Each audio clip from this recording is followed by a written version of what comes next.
Hello, I'm Reefa, Head of Events at Wired Sussex. We're a membership organisation based in Brighton that supports and celebrates digital, tech and creative companies in Sussex in England, although we work with companies all around the world. If you'd like to know more about the work that we do, wiredsussex.com is where you'll find out all about us. Welcome to our first Meet the Team event, showcasing our members who are currently recruiting using the Wired Sussex Jobs Board. We, of course, want to help job seekers to find out more about the companies and the roles and about the industry. So I'm delighted to introduce Luke and Jemma from award-winning Brighton brand agency UnitedUs. Hi, Luke. Hi, Jemma. Hi. Hi. Okay. Hi, everyone. Obviously, you've worked out I'm Luke. So just before we go into a short presentation, so just a quick introduction, as Reefa mentioned. So I'm Luke. I'm the co-founder, creative director of UnitedUs, and joining me is Jemma, one of our brand designers. So we'll be running through a short presentation and then obviously open for questions. So I'll jump straight in if everyone's ready. There we go.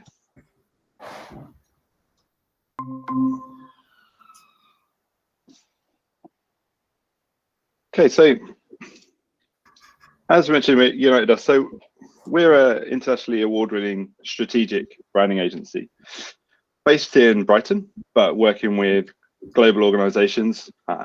Actually, at the moment, and for the last year or so, we've worked on around 80% of our work is outside the UK, currently with live projects in the US, Latin America, Asia, Europe. And we work, essentially, we design global businesses by uncovering their purpose, uniting their people, and realizing their potential. And as you see here, it sits at the core of what we do, this idea of people, purpose, and potential. That's an externally facing message, but it also is absolutely at the core of what we do as an internal agency. So obviously today we're going to be talking about recruitment and life at UnitedUs, but for us, this message is so intrinsic because the people that underpin our team, we have a shared alignment of purpose, and that enables us to realize our creative potential, but also the creative potential of our clients. And we're constantly referring to this three-phased approach of, are we equally aligned on those three things? If we have anything that's out of alignment, if we have people that aren't aligned to a purpose, then a brand starts to show cracks, and we're constantly evolving for that.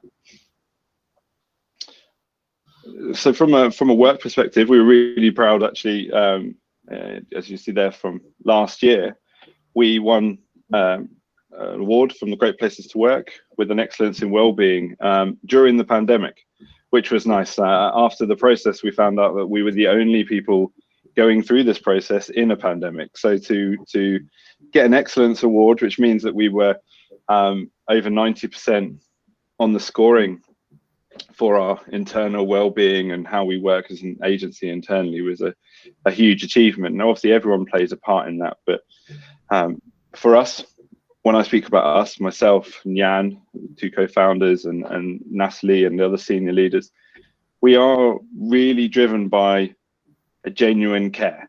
Like, everything we do is, do we care about it? And we care about our team, we care about our clients, and we care about our work. And I honestly feel like, as an agency leader, if you genuinely care about the people that work for you, you get the best from those people. And hopefully Jemma will agree. I mean, obviously she's probably not going to say no, but you could message her independently and check. But we genuinely do care about everyone's well-being. And the creative industries can be a hard place to work. There's a lot of pressure, but we try and alleviate that pressure, or remember that most of us got into this industry because we enjoy it. At the start, when we make a choice, we enjoy design or creativity or working in this field, and that can quite easily be lost under deadlines and project requirements. But it should never be lost. It should be fun in everything we do. I think it's worth saying, like you said, it is going to be pressured, but if you have the right team around you and the right attitude and the right leadership to support you, then you're able to sort of like knock down those walls and gain confidence and get through those harder periods where you are under pressure. Yeah, and that's such a great comment. And our clients expect a lot from us. So just a quick, literally some recent work within the last couple of weeks. We've been working with London Irish at the rugby club as their brand partner. We actually, through the pandemic, they were going through a difficult time, so we actually are on their kit. We actually support the club. We're actively have their backs with them, and we work with them all the time on their move to the new location. So that's a project that involves branding, experiential design, digital design, video. But we also work with people like Lego on brand projects and new creative environments and charitable organizations. And we also do stuff for fun. Dobro in the top left was a couple of guys who got in touch. They wanted to open a pizza restaurant, and we were like, yeah, we love pizza, let's do that. And we do that kind of work for nothing really. We just do it for fun or for pizza. Yeah, pretty much. They're just going to feed us pizza for a night at one of our studio parties that we have regularly pre-pandemic. They'll come along. So just a bit about this, but we're not going to go too much into our work because we wanted to talk about recruitment and how to get into an industry or how to potentially be a part of our team and what we look for. So this is probably the biggest thing for us. When talent doesn't hustle, the hustle beats talent.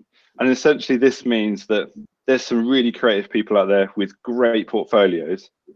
And there's people who maybe feel that their portfolio, when they send it across, it just comes in an email, here's my portfolio, expecting, wow, that's great. But what we're actually interested in is someone who has the right ambition, the right drive, the right tone of voice, and it's so many other things than just your portfolio is what engages me as a person. When you or anyone pitches to us, it is a pitch of a proposal. I'm looking at your work, but I'm also looking at my agency to go, does this person fit? I remember I talked about the alignment of people to a purpose. Does that person come into the agency, bring something different, but also feel like they'll be aligned to our purpose? And sometimes people maybe don't have the strongest portfolio for a number of reasons. Maybe they're young, a graduate, maybe they've come from a studio that maybe didn't support them to do their most creative work. But your opportunity to show us your hustle, like what else you do, how energized you are about design, is hugely important. And that's why at the end there it says, if talent has hustle, you better watch out, because they're the real gold dust. I mean, I can absolutely say Jemma was on that in that little small ven. She's an incredibly talented designer, but she's also an incredibly effervescent person. She came across like that in her CV and her letter to me, and she made me want to be interested in her and her work. So it's really important. And also a shout out to Jemma. So Jemma has done all the design in this document today. So all these nice little illustrations and stickers and stuff where Jemma had ownership to take this forward. So they look awesome. It's probably worth saying as well, like, I didn't get this job just because I was born like with some sort of magical design talent and I knew what grids were when I like came out the womb. Like you do have to work really hard if you want to get somewhere with things. And some people aren't just naturally really talented, but still, if you don't put in the work, other people will take that from you. So yeah, that's absolutely. But also, like, our industry is all about consistent change and evolution. You have to have that hustle, like we all do. I do, some of the things that keeping up to date with Figma and Sketch and new technologies, and that's all about hustling, and that's side stuff. Talent we love, and we want to foster that talent, but we want to also foster people who want that talent to be grown. Cool. So I'm going to talk now about reaching out to agencies, because I've done it and it can be like quite a daunting task, but if you do it in the right way, then it's definitely worth it, even if you don't necessarily see the results you want straight away. Cool. So first of all, there's like no harm in asking agencies just to take a look at your portfolio to get their opinion of whether it's good, what's good about it, what could you do more of. And some people won't reply to you, but some people will, and those replies can be really valuable because and also because you can come across, you need to come across, especially when you're starting out, from a point of I want to learn and I want to get better, because if you don't have the experience, that's the approach that's really going to sell you into an agency, is that you're really eager to learn.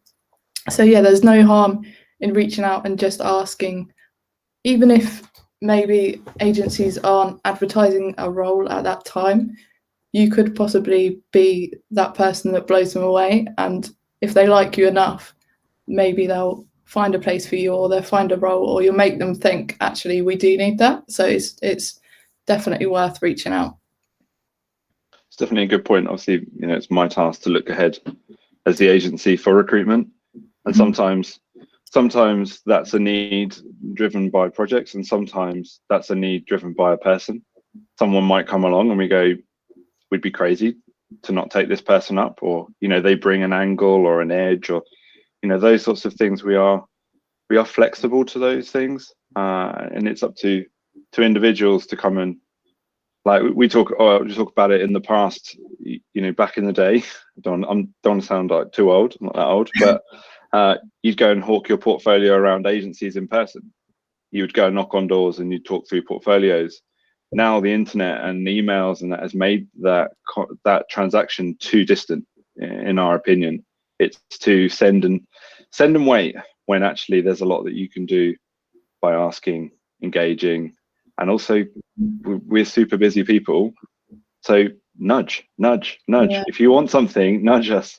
It's not rudeness if we haven't responded. It's just, obviously, as I mentioned, we care about our clients, we care about our work, and recruitment is something that we definitely care about, but it normally is an email I answer after all the clients have been dealt with. So nudge us.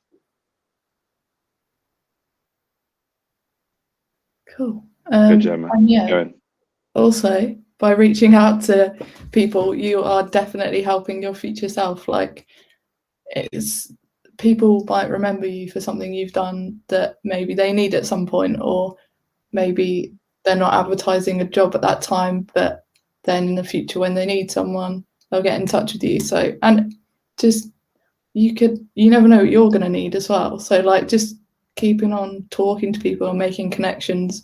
And I know it sounds really cringy, and especially in the world of like LinkedIn and stuff, and the prospect of networking, I think, to creative people is sometimes a bit daunting, or not. Like, yeah, you might think that it's not going to be great, but it's extremely beneficial. And yeah, I would definitely recommend to just keep reaching out to people and talking.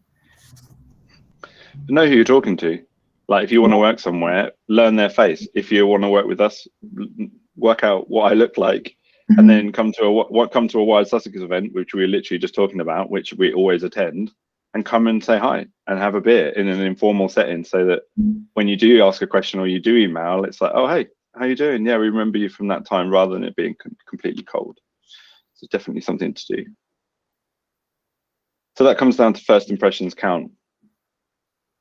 Absolutely, this is the most important thing, and probably the main thing I would say to all the people who recruit or want to work for us. Don't copy and paste the CV to us.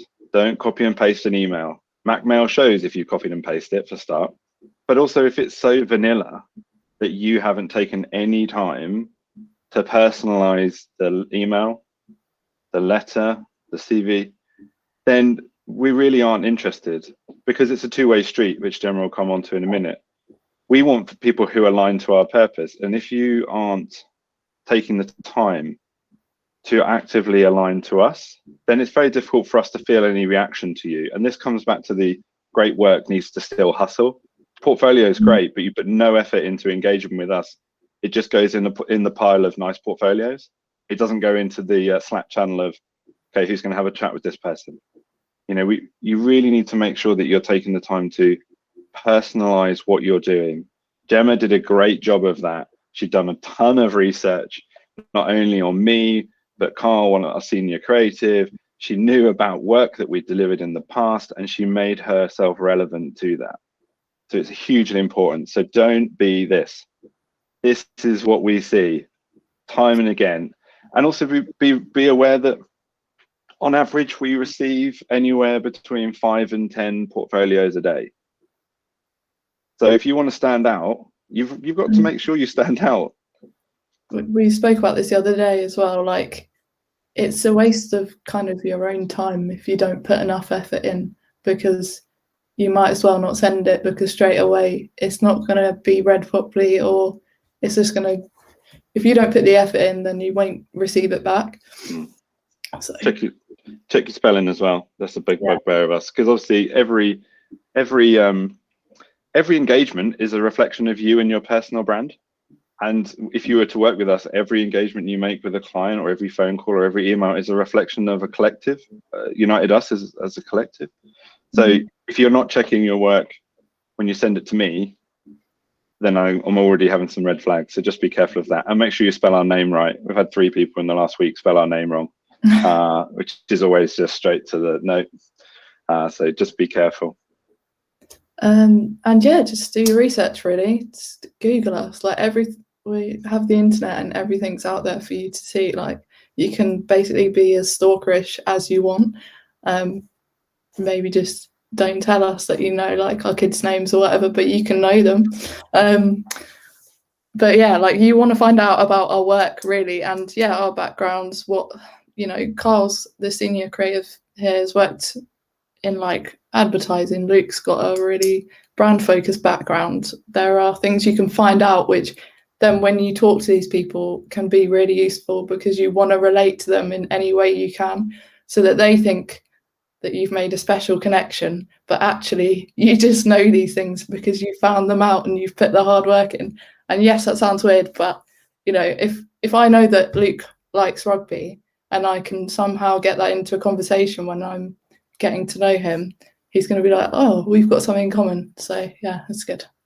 Yeah, then it turns out you don't like rugby. But yeah, that's how I like football. So what can yeah, but I think it's really relevant, and also I'd also go to the lengths of actually putting quite a lot of time into like a project, particularly like a project that we've delivered. Talk about that and talk about where maybe you would have added something to that. Talk about, okay, well, I really like this, but it feels like maybe we could have added this or that. And I totally understand that you might be nervous to critique an agency, but that's what we do all the time. We are absolutely restless on our creativity. Every project could be better. We always want to drive for that. So tell us where you can make it better. It makes a big difference. And this obviously leads on to this point of, so go on. I was just going to say, and that's where you find out, and it kind of leads on to this, where you want to work for us as well. Like, I would advise probably not to apply just because you need a job, or at least, you should be applying because you want this job, like we're about to say. Yeah, that's absolutely right. Tell us why you want a job with us. Yeah. There's a lot of people out there, but there's also a lot of great agencies. And there's loads of great people. So tell us why we're a good fit for you. It might be because we are a strategic branding agency in the sense that we have full-time strategists, not designers that say they do strategy. We've got full-blown strategists that are creating global strategy campaigns that interlock into organizations' values and growth structures, and we make tangible financial difference for people. Or it could be that you really want to work with, our dev team because they bring something different. Talk to us about why it's us rather than why it's anyone. Because it just, generic emails, just again, like I say, they're just not gonna get you through the door.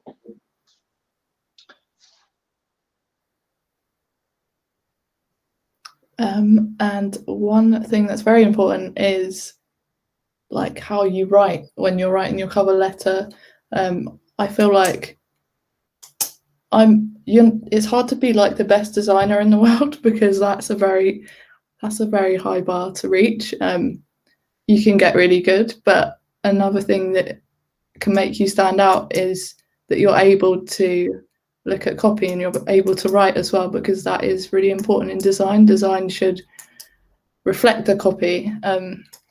So the fact that you're paying attention to that straight away and you're showing that you can write and have personality through that can help you sell yourself in straight away. Like every interaction that you have is an opportunity for you to show that you can do something. I think be honest as well. Like just write honestly. We often see, and I know this is not a bugbear, but with other founders in the area, you know, there's a lot of great mock-ups out there. So a lot of people put their work in mock-ups in.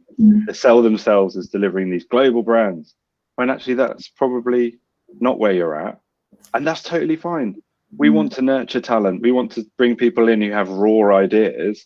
We know how to deliver global brands, and we can help you to get there and learn the nuances of delivering that. But we want raw talent, and we want people who are like willing to grow and to learn. So yeah, be honest with your copy, but also be playful with it. We're a creative agency. We're not an accountant. So you can be relaxed in your language. It's absolutely fine. Leads to that. Yeah, leads to that, doesn't it? Be yourself. Just be yourself. Yeah. People hire people, as it says, and we definitely so. We are interested in as much about you as a person as we are as you as a designer. And there seems to be a sense of that at the moment as well. There's an issue of which Carl won't forgive me if I don't say. Don't hide your portfolio in a CV, in a link. That's the new game. It's like, here's a CV PDF, and somewhere in there is a link to my Behance page. That's not our job. Is not to go and play Where's Wally with your work. Like, if you want to send us your work, make it clear. But also, like I say, tell us about you. So many portfolio sites we go to, they just work and then a contact email. Nothing about the person behind them. But the person behind the work is what interests me. Because obviously the work should be reflective of the brief or the client or the need, not the person that's delivered it. We are, as an agency, very chameleon in that sense. We deliver the right creative outcome for our client, not the same outcome irrelevant of the client. So the person behind is who I'm interested in most. So be yourself. Had a good one come in the other day where they sent a couple of the pictures of them with their dog and some like behind the scenes stuff. And I was like, oh, cool. They seem like a really interesting person. They seem really nice. I had a connection to them before I looked at their work. So be yourself and make sure you send us an actual portfolio. And then when you know, you just know. Well, basically, you'll find out that when you're looking for a job, it's like some kind of weird dating game that you're actually having, because you have to like connect, and yeah, you don't have to fancy each other, but you know, you've got to like my work, I've got to like you, you've got to like me, and we do have to connect on some sort of emotional level, especially in small businesses, for you to want me to come into your, like, it's like your baby basically. So yeah, when you know, you just know. And sometimes you might not be feeling it, they might not be feeling it, but that means that you haven't found the right one. So you've got to keep looking, but it'll be out there. It's definitely, you make a good point, Jemma. Like, obviously as a smaller agency, you know, we're growing. We've recruited a bunch of people in lockdown. Jemma has only ever been to our studio for literally 40 minutes. Yeah, once it was nice. It was nice. It's nice. Yeah. But she's only been to the studio once in 40 minutes, and then had her first face-to-face meeting with a couple of the other creative teams on Wednesday this week in my garden, because obviously we need to socially distance as much as we can. So we've built a rapport pretty much with Jemma and other members of our team completely virtually, which has been a challenge.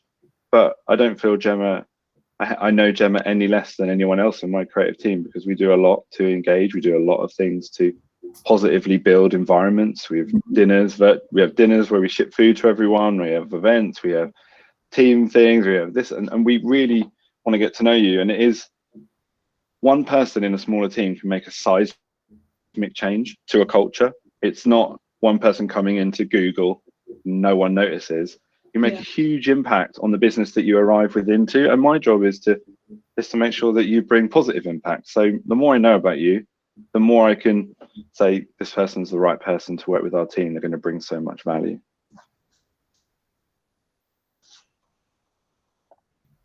And then this one, everyone's talked, resilience is a term that we've talked about a lot. We pretty much kind of started this resilience thing 2 years ago for one of our big clients. But knowing that you have resilience, but you're also willing to keep your fun is so important. Gemma's always got a comment to make about everything. And that makes me sound awful. But it's true. It's true. And it's something we love about Jemma, and you know, our whole team have proven over a pandemic that they are incredibly resilient to change. We've had to make so much change, so much, you know, so much upheaval to our lives as an agency. But everyone has been incredible, and that's because we trust every single person in our team. We trust every person. I don't need to see them. I don't need to know what they're doing. I know that it will be amazing and the work will produce because of the team we have. Yeah. So again, in your portfolio, make sure that comes across and you're just being open. Yeah, and from my perspective, I think, you know, before I joined UnitedUs, I was furloughed. I've been made redundant before. Like, these things happen, and it's not necessarily your fault. Like, looking for a job is really hard, and in creative industries can be really, like, you can get really down on yourself and think, no one likes my work. I need to be more like this or more like that. But I think just staying true to what your style is or what your personality is, that will be the thing that eventually gets you the right job. And you'll learn how to sort of capture that in your work better as time goes on, and how to communicate that better, I think. It's definitely your point of authenticity. Designers have a fingerprint. You know, you can start to see it when you follow designers or great creatives. You can start to see their fingerprint on things, and that's great. But as an agency, as I mentioned, we don't have a house style. Our style is to deliver, but we're always looking to add to that fingerprint. We're always looking to add to that unique mark that's ours. And Jemma brought something different to Carl, who brought something different to Jan, who brought something, and that's my job. I'm looking always for the next piece. I'm like, yeah, that's the next person that I think will bring everyone up, not just that person, bring everyone up onto that level. And do things that make you feel uncomfortable, Jemma. Right. Yeah, so basically, this is making me feel uncomfortable, guys. I'm just going to be honest about that. I'm not the best speaker, but I'm getting better. I'm not the best presenter, but I'm getting better. And that's one thing that is good to find in an agency, and that UnitedUs are really good at, is basically just throwing in the deep end, but at the right times. And like, we've got a really good leadership team, not to big you up too much, but they're really good at managing people. Like, they're good people that are good at managing people, basically. And especially like in your sort of junior times, as you're sort of coming up, you realise how important that is, because that's when you need it the most. Like, you need that management the most and guidance. And yeah, like, being pushed out of your comfort zone is great, because it gives you that belief in yourself that they trust you to do that thing, and that will really like build your confidence. But too much of that at once is obviously could be too much pressure. But yeah, you're very good at like managing that and knowing when to do it, and it's important to do that for yourself as well, I think. Yeah, that's kind. I didn't know you were going to say that, but it was very kind. But I think it's important. You wrote the slide in, but you didn't talk about us, which is nice. But I think it's generally true of everything, including the work we deliver for our clients. We always strive to do things that make us uncomfortable. Anything that is, as a designer in your career, or creative, or in digital, if it makes you feel really like, if it's too comfortable, it's then probably just conforming to everything that's already out there. There should be a point where you feel, like when we present an idea, there should be butterflies because it's a challenge, or there's something that pushes them, a client, out of their comfort zone, and us. And we feel the same with our internal team. We're constantly trying to help them to grow by trying something new. Like Jemma mentioned, Gemma's not done anything like this before, but I absolutely knew that she is going to be amazing, and she has done a great job, obviously, talking to everyone. And also I want to elevate Jemma and other members of our team to the community to talk to people so that they can share their knowledge. But it doesn't come around all the time when you get asked to talk to people. So when you can, we should. So do things that make you feel uncomfortable, and that could be calling a studio rather than sending a CV, for example, or knocking on our door when COVID is gone. Our location is on our website. You can find us. It's not very hard. There's a door with our name on it. Come and knock on the door. Why is that? No one does that. No one ever. But if you come and do that, you might not get to speak to me, but you'll definitely speak to Jemma or Carl or Jason or one of the other team members. There'll be someone to answer the door and say hi. And if you just say, I'd really appreciate 10 minutes over a coffee to look at my work and give me some insight. No one in our team is going to be rude and go, no, do one. They're going to absolutely say, oh yeah, of course. Now we might get a really long line of people now when we open. The ones that bring food, you can definitely come in. Definitely, yeah, definitely. But we're not bribing you with that. But there's a lot of deliveries of donuts and stuff at the studio. But that's us. I think that's us. We try and keep it short. We've obviously talked a bit longer than Reefer had asked us to, so apologies. But yeah, hopefully that helps. No problem. Thank you so much. That's so interesting. I love your take on the recruitment process during lockdown. And I've got quite a few questions. So we'll try and get through them all before 2 o'clock. What's your advice, Luke? I'll ask you, what's your advice to people new to the industry from a different industry that might have transferable skills? Yeah, so that's a great question. And that's obviously something that's definitely more prevalent now because of the pandemic, people reviewing their life and deciding if they really want to do that thing they did before. And creativity is a real inherent personal thing. You either really love it and you want to do it. But for an agency such as us, it's making clear where those transferable skills benefit us. Obviously, in the past, we looked for people with, either portfolios or strategists, or, but obviously a lot of people maybe have operated in a business environment where they have worked on either strategies or they have been a part of trying to grow organizations. Or we're particularly suited to those people joining us and bringing a commercial sense to the business, because we work, as I mentioned, with our clients on commercial growth or on awareness growth or international cultural change. So we work in a lot of places where the design, as in, a VI treatment or something, doesn't actually touch. So we particularly engage those people. But if you want to move into a creative space like digital, or it's showing the willingness to learn, you can get there, like Jemma said, around the hustle. You can really learn quickly, and great people can come into creativity late. That doesn't mean that you're behind. Actually, Carl, our senior creative, he is technically a late bloomer. He's gonna love me for that, with regards to his creativity. But he, previous to coming in, he did band management, and he did sort of record label things, and then he found that he was doing gig posters, and he loved it, and people liked it, and then he sort of segued into creativity, and now he's had an incredible career.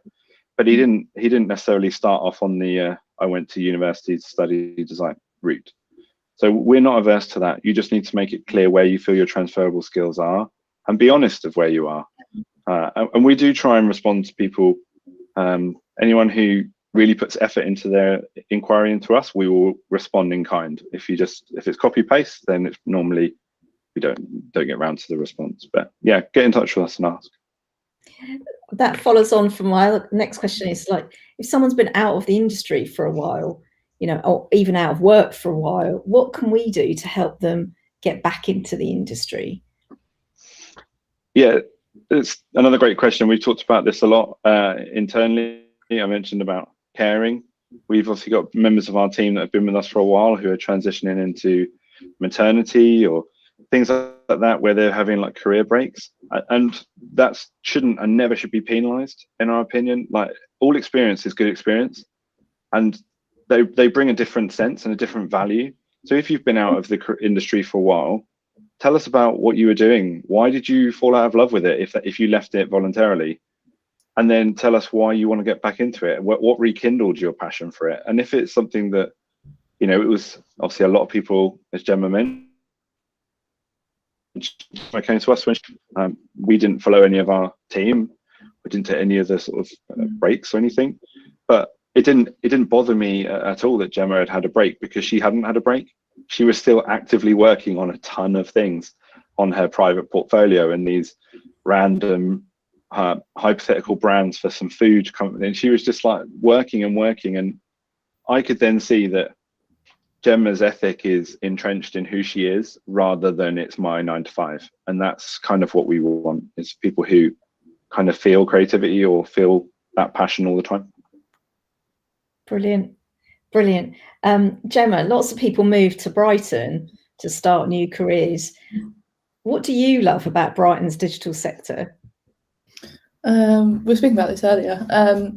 Well, it is obviously an amazing location to work, like just in itself. Like in London, you don't have the sea, so that's really can sell it for someone. But there's lots of like opportunities here to be had. I mean, it's a very creative city, and there's lots of opportunities for collaboration, and there's a lot of agencies here.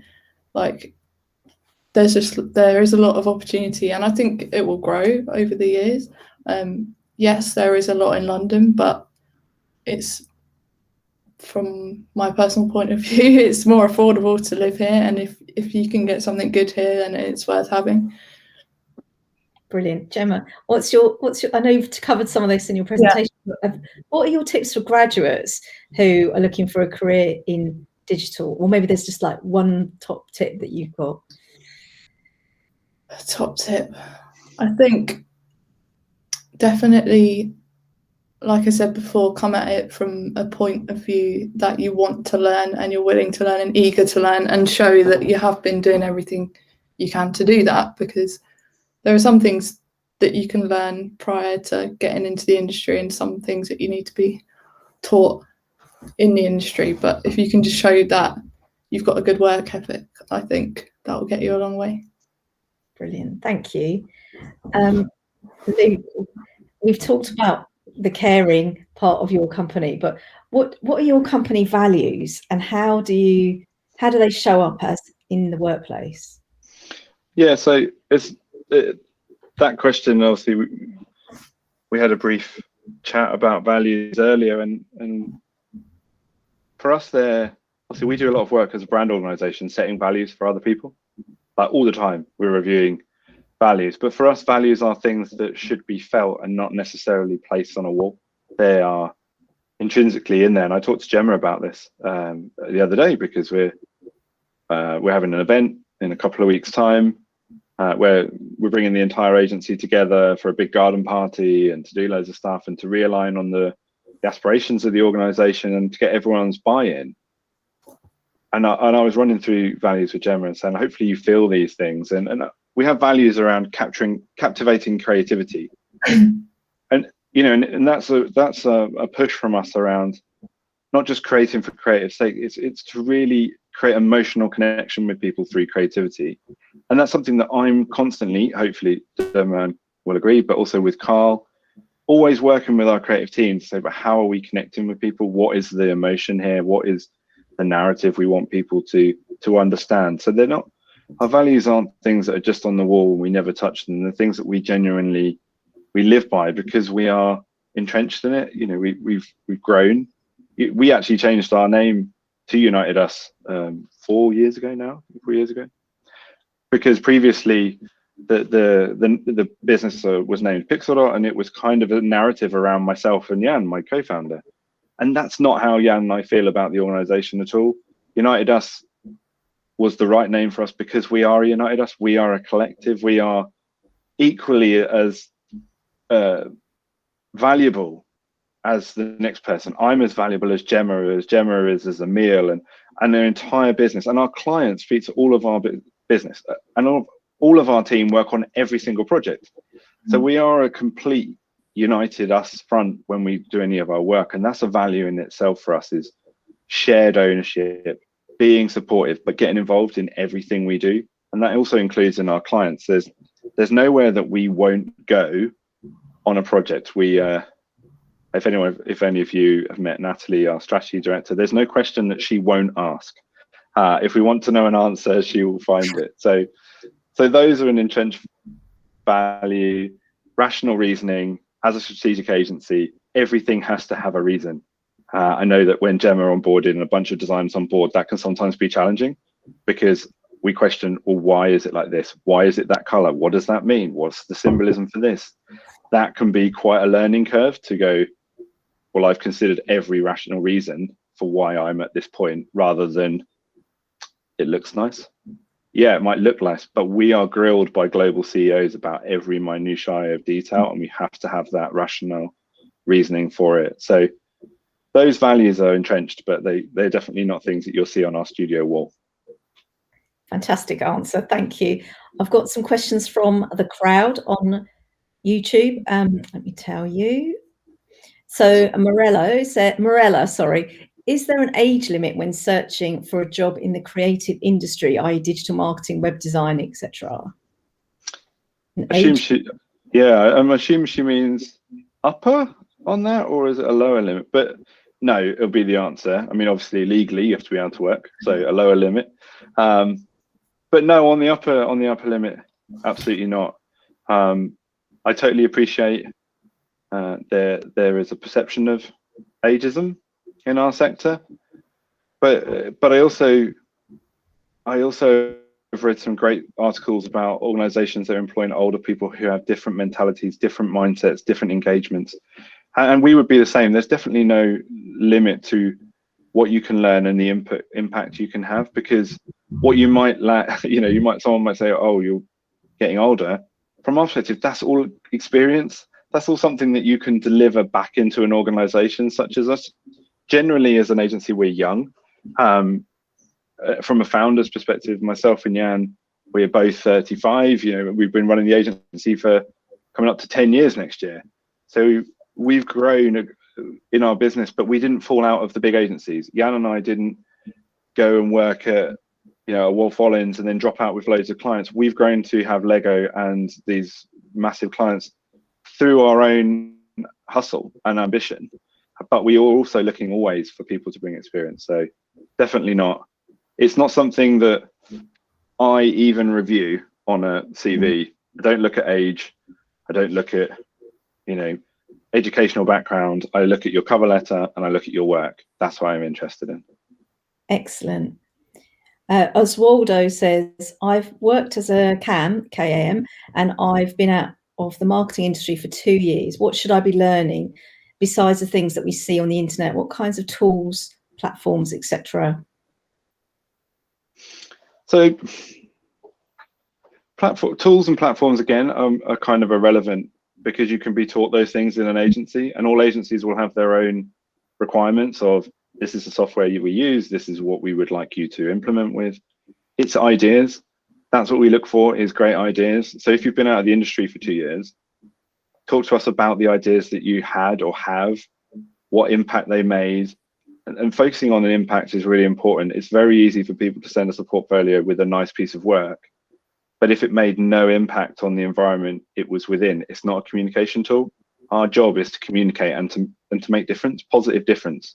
Talk to us about that, even if it's small, even if it's you did a thing for your best friend's uncle for their business, but they made 100% growth in sales from none to 100, but talk to us about that, because it shows that you either engaged, you learned, you listened, and you made something that came out of it. So don't get bogged down into technologies. By all means, play with technologies, have a go with them. But when people come to us, it's very rare that we'll specify a particular software that we're looking for, unless you're in the heavy development side where we might need a specific language. But even then, it might be a case that you're like, well, I can do these languages and I've played with this one, and you're learning. So do you agree, Jemma? Yeah, there's so much out there, isn't there? There's like a million tools. But I think generally we use the Adobe suite, but then we use things like Figma and things like that. But it's for your own sort of if you've got the right mentality, you will want to be constantly trying your hand at different things anyway. So yeah, just give things a go, I think.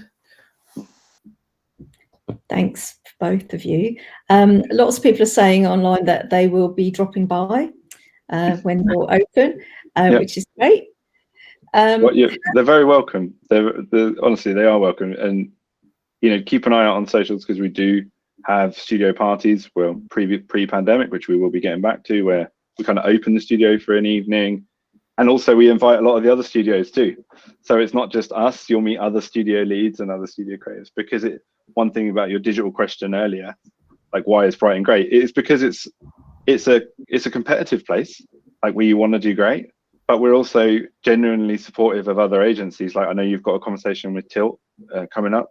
Great agency doing great things, and you've got the guys at Baxter and Bailey who we speak to a lot, and you've got the guys next door to us, Cook Chick, who do great things, and and we're supportive of each other. So pop in and say hi for sure. Fantastic. How do you feel about remote workers as opposed to people moving to Brighton? It's a really good question. It's one that obviously a lot of agencies are talking about, and we as a leadership team have done a lot of talking about.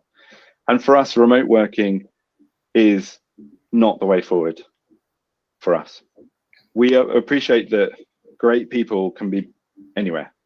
You can do great work remotely, and there is some environments where we work with people for independent specialist skills. So if you're a illustrator, you're a specialist coder, or those things, translators we use, freelance things like that, we will reach out to people. But one of the great things about a studio is the collaboration and the true sense of moving forward together.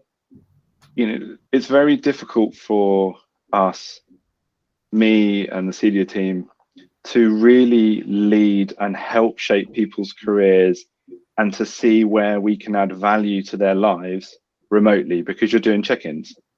You're not seeing the interim, you're not seeing the questioning, you're not seeing the conversations, which actually the idea might have been in that conversation but had been dropped by one of the team because they felt like, maybe I don't have the skill set to visualize that. That doesn't mean the idea was wrong, and those things get lost. So for us, we've taken the decision that we will and always will have our studio will be our hub, and we want people to be there.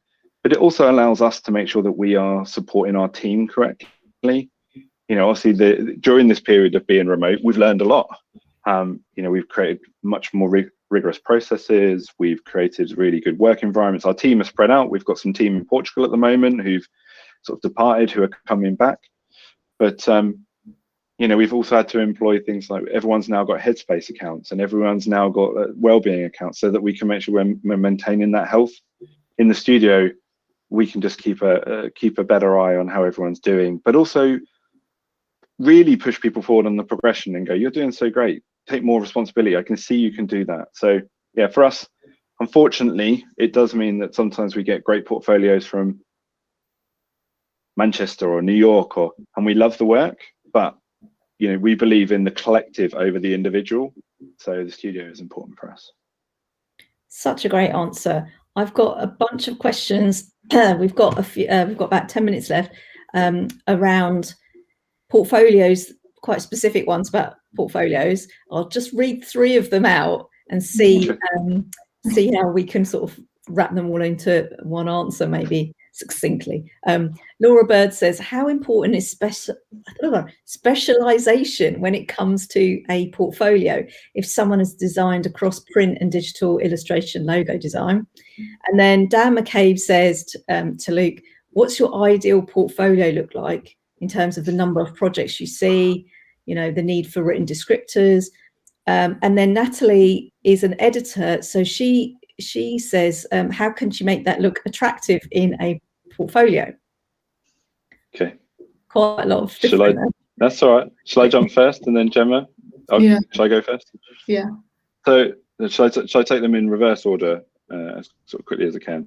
So we have internal in-house copywriters at the agency. So we're full-time copywriters in-house, because we absolutely, as Jemma mentioned, copy is king, and it's so intrinsic to great creative is copy.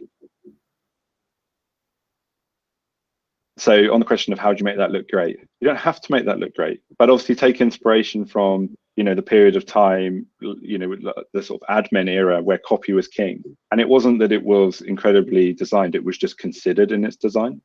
It was considered how it was laid out. I would definitely suggest that, sorry, what was her name? Laura? Is it Laura? I think so.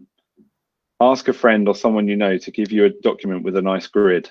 So if you've got a nice grid, you can put your copy in and it will look tidy and smart. And that's all we need to know. We're interested in that you're interested in not only how your words are read, but how they are perceived.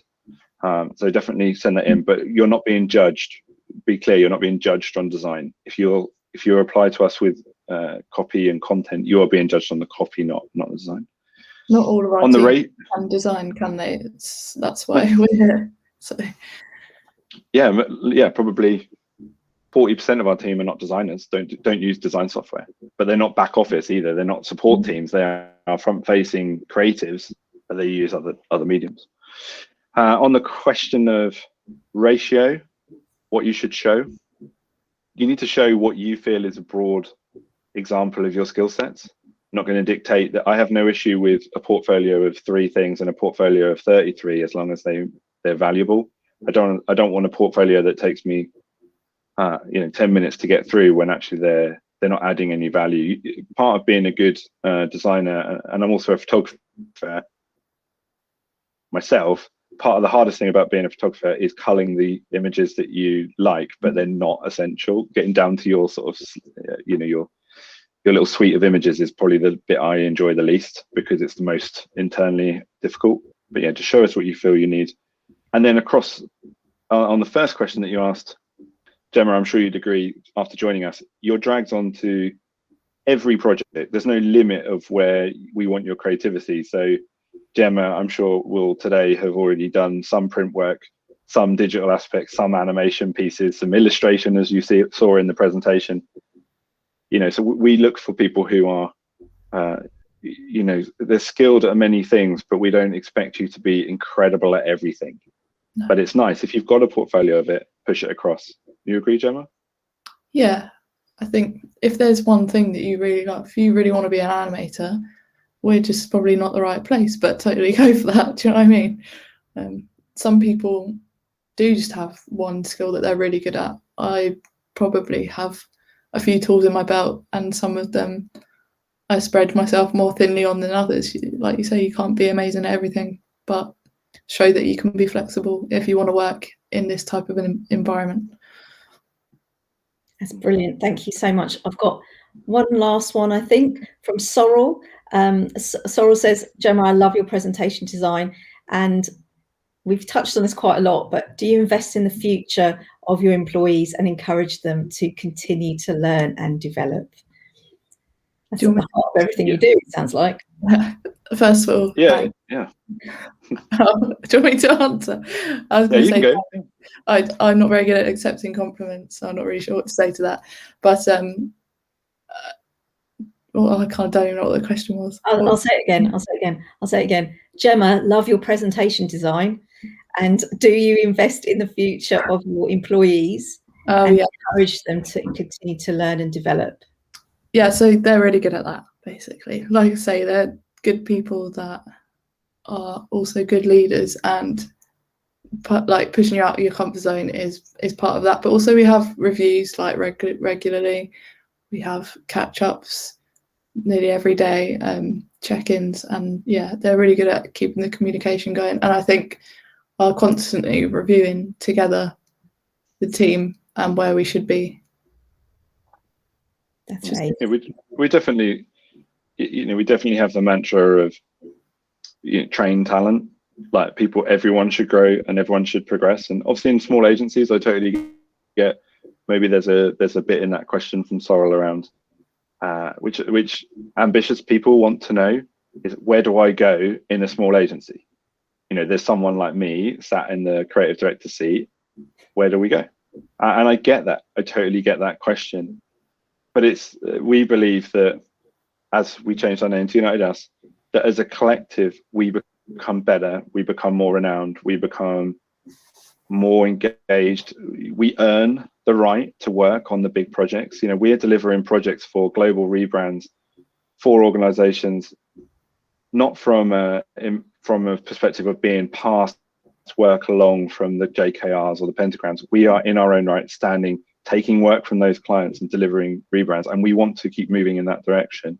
But we are only able to do that with a growing team of people who are pushing us, and they should be pushing us creatively, pushing us through the ranks, pushing us out. That's, you know, my job is essentially is to build a business that pushes me out. You know, I should get to the point where Carl or the team are like, Luke, you don't need to take this project. You don't need to be in this. I've got this. And I want that, and actively want to progress that, because that's what I feel like will be success for UnitedUs, is when we are known as an agency that people want to come and do positive change work, but they have growth in the business. And we have a lot of foundational things. So the team have a budget of £500 for training every year. We have a library that you can request books and you can request all the things, and we buy bits, but we're not limited. No one's limited to where they want to go. But on the same regard, there's nothing wrong with being a great designer if you want to be a great designer and just be a great designer. There tends to be a perception in the industry that you've got to work up and then you've got to become essentially a manager. I don't get to do as much creative as I like because I run a business. So I take that on, and let me tell you, it's not as nice as maybe sometimes I would like to really focus on my design, but I allow other people to do that now. But you should be rewarded as much for just being an incredible creative or strategist or developer as you should if you happen to manage people. So yeah, it's a good question, but it is an issue with small businesses that we want to remove. I think that's a brilliant point to end on. Thank you to everyone who's joined us and given us questions. Thank you so much to the Wired Sussex team, and of course, many thanks to UnitedUs, Jemma and Luke. Thank you so much for your time, and good luck with all the recruiting you're doing at the moment, and good luck with everything that you're doing. Thanks very much. Thanks for having us. Cheers. Thanks. Bye.